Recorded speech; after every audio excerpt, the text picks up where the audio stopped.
Hi everyone, hello, how are you doing? So welcome to another video of human health and disease. In this video, we will be covering these diseases, pneumonia, common cold, dengue and ringworm. We'll begin with pneumonia first, very common disease of the respiratory tract. Yes.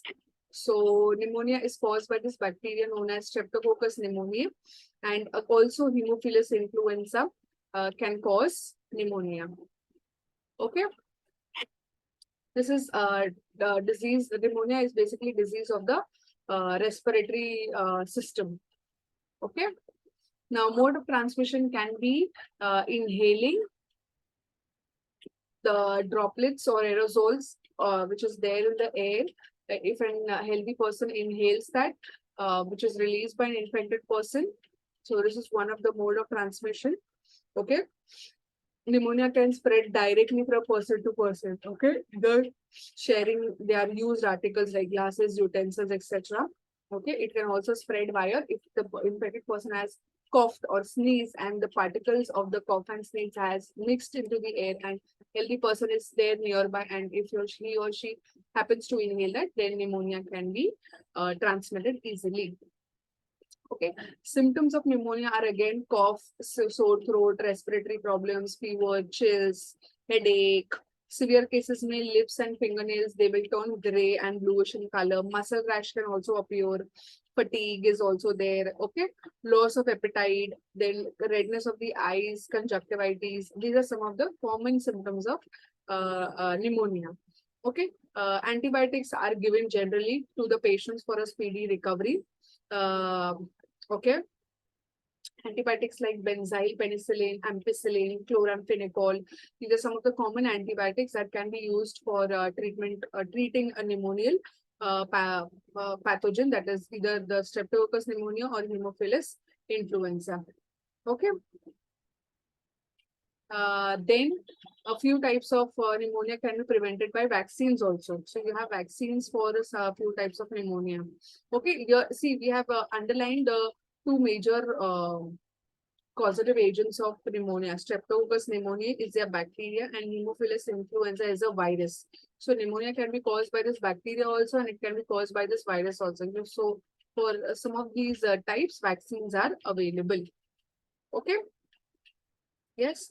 So uh, for preventing, you can always wash your hands properly, use a proper sanitizer, and prevent yourself from any pathogenic infections. Okay.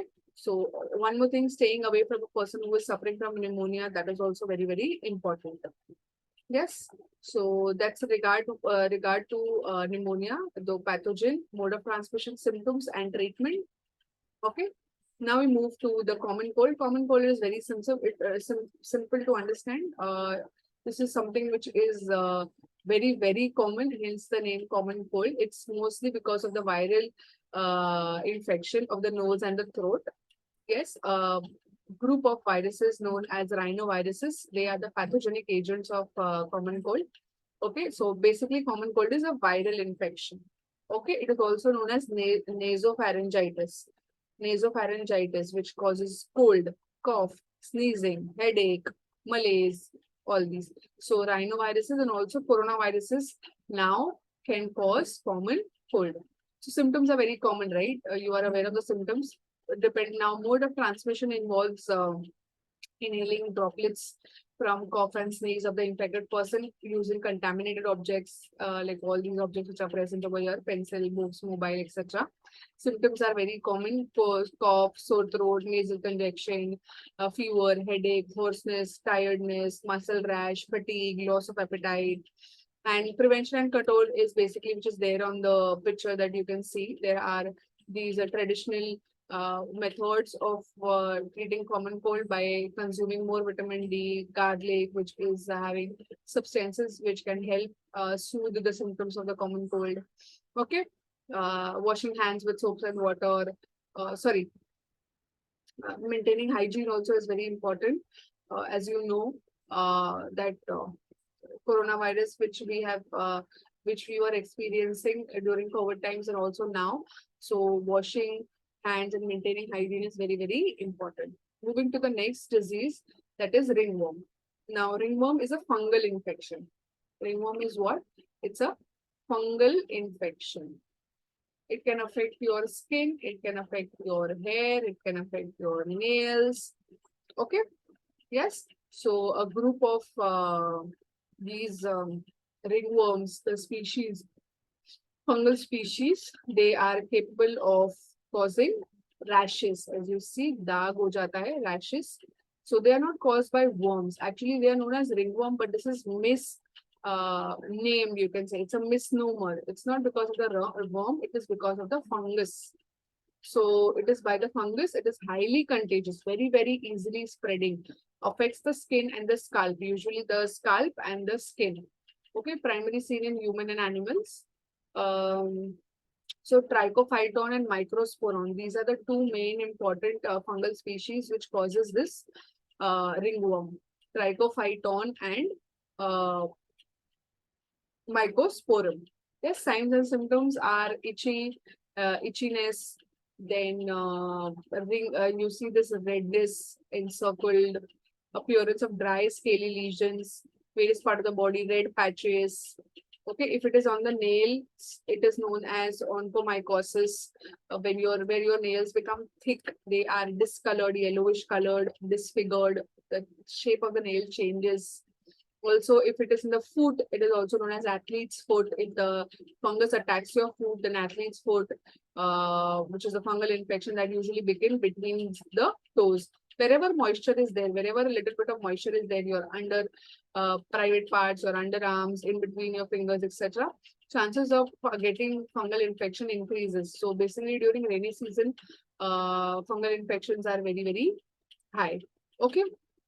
Mode of transmission, again, very easily they spread. So sharing articles or uh, they're touching any part of the body of the infected person, sharing clothes, sharing any article of the infected person can easily transfer the disease. Okay, diagnosis is physical examination, obviously by seeing, and treatment can be drugs like niacin, fluconazole, itranazole, all these groups of drugs which are effective against these fungus species, microsporum and trichophyton. Okay, and obviously, how do you avoid it? Avoid close contact, sharing of clothes or sports equipment, washing clothes in hot water is very, very required. Okay, fungicidal soap can be used. All these things can be used to prevent the ringworm happening. Okay, lastly is dengue. Dengue again is caused by the mosquito-borne disease. It is because of the dengue virus, which is known as Aedes aegypti. So Aedes aegypti is the virus which is causing dengue. Okay. Just give me a. So the presence of the dengue virus in the blood can be diagnosed by isolation of the virus. So it's similar to malaria or any mosquito-borne disease. So the blood sample can be taken for diagnosis. The serum sample can be taken from the blood, and other molecular methods are also involved in testing the dengue virus. Okay, just like malaria, there is no definite treatment for dengue also. Okay, there can be certain medications which can be given for suppressing the symptoms of fever and pain, like paracetamol can be given to suppress all these symptoms like high fever and vomiting, etc. Muscle and joint pain, headache, etc. Okay, and obviously the same prevention methods can be taken in any mosquito-borne diseases like malaria, and also in dengue you can apply mosquito repellents, you can use mosquito nets, etc., etc. Okay, so that's all with this video. Thank you, keep revising, take care. Now in the next video we will be talking